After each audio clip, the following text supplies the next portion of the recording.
twice a year, AMAC goes out and samples groundwater from the various monitoring wells that are spread across the site. So we physically remove and pull a sample of water from the ground, send it to the DEQ laboratory, which then analyzes it not just for TCE, but for a whole suite of volatile organic compounds, many of which likely weren't used at the former Dura site, but it is part of the analyses. So we do that twice per year, and as we do that, we also measure the depth of water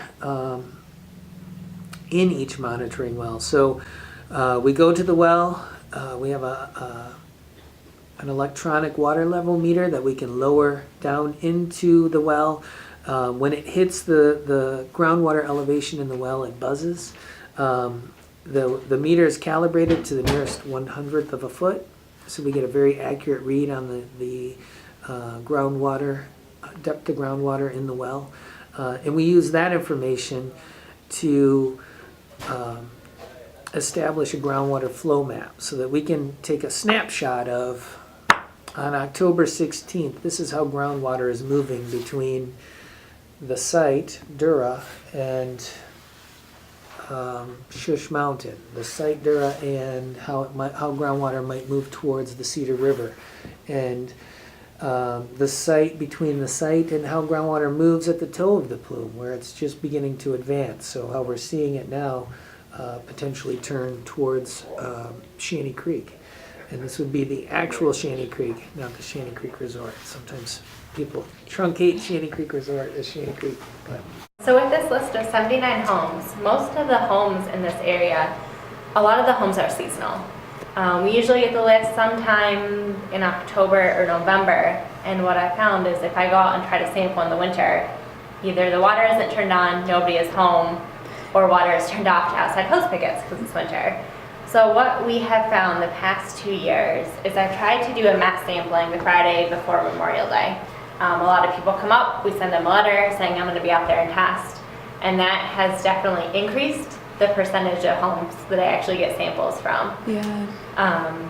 And even if homeowners aren't home, sometimes they'll tell their neighbors or tell me, you know, this is unlocked, you can get a sample here.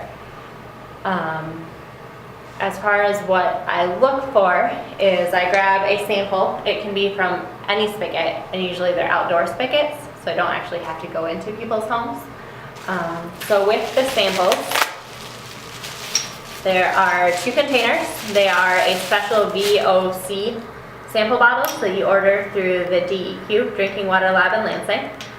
We have to fill both bottles and make sure that there are not any air bubbles in them. And that can be tricky, and sometimes it takes a couple tries to get no air bubbles in here. Along with these 2 sample bottles, you also have to add 4 drops of this hydrochloric acid. It's what the state lab requires. Not entirely sure why, but it is required for this, we call it VOC sampling. With the samples, what we get back is a report that actually has 36 different volatile organic compounds on it. With the report, what we are primarily interested in is the trichloroethylene value. The state and the EPA has a maximum contaminant level of 5 parts per billion in drinking water. Usually if I have a home that is positive, it's not at 5 parts per billion yet. It's usually only at 1, maybe even 2. If I have a positive sample, I do take a repeat sample just to confirm the first one was positive. And then the state starts the process of supplying bottled water and eventually connecting that home to a municipal water supply.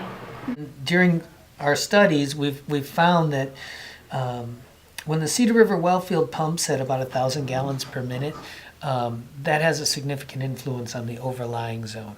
So it's not a sustainable situation for the Cedar River wellfield to operate at 1,000 gallons per minute, because at some point you will cause TCE to move downward in that shallower zone into that aquifer and affect the wellfield. What we also found during our studies was that if you pumped at about to 100 gallons per minute, there was very little influence on that overlying zone. So in 2016, there was a high pressure water line that was extended from Mansalona, which has another set of pumping wells, all the way out to the Cedar River well field, so that now the supply from the Cedar River well field is augmented by the wells in Mansalona, and these wells can now operate more at that target depth of 200 gallons per minute or less. So this really is going to help decrease the risk of TCE moving into that lower zone. And so of the data we collect, this is the type of information we're looking. So provides an engineered solution, if you will, to really minimize the risk of contact to the public from TCE impacted groundwater.